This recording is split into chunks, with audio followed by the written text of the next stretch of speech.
The parents of an Activision Blizzard employee who died by suicide during a company retreat in 2017 are suing the company for wrongful death, according to a report by The Washington Post. Paul and Janet Moynihan, the parents of Carrie Moynihan, a 32-year-old finance manager at Activision Blizzard, allege sexual harassment was a significant factor contributing to her death.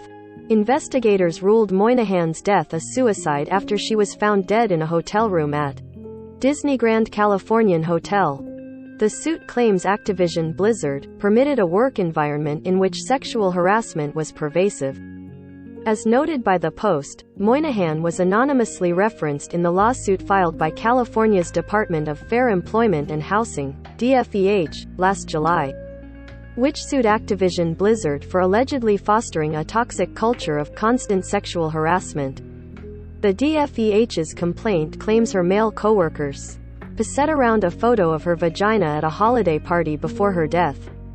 When the suit was filed, Activision Blizzard said the DFEH's allegations were distorted and, in many cases, false. A copy of the new lawsuit viewed by the Post claims Activision Blizzard fostered and permitted a work environment in which sexual harassment was pervasive, and that it failed to prevent such harassment. It also accuses Moynihan's boss, Greg Restituito, of hiding his sexual relationship with Moynihan to investigators. Restituito worked as Activision Blizzard's senior finance director until May 2017, 1 month after Moynihan died by suicide. According to the suit, Activision Blizzard allegedly refused to give police access to both Moynihan and Restituito's company-issued phones and laptops. During the investigation of Moynihan's death, Activision Blizzard has been embroiled in controversy since last year's lawsuit.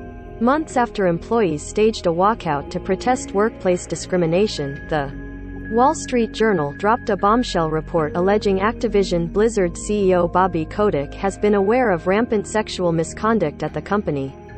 Kotick still remains the CEO after employees and shareholders called for his resignation. In January, Microsoft announced its forthcoming acquisition of Activision Blizzard, with Kotick remaining as the company's CEO until the deal closes sometime in 2023. The Verge reached out to Activision Blizzard with a request for comment but didn't immediately hear back. Disclosure: Casey Wasserman is on the board of directors for Activision Blizzard as well as the board of directors of Vox Media, The Verge's parent company. In this stream, Activision Blizzard faces lawsuit and employee backlash over sexual harassment. View all 44 stories.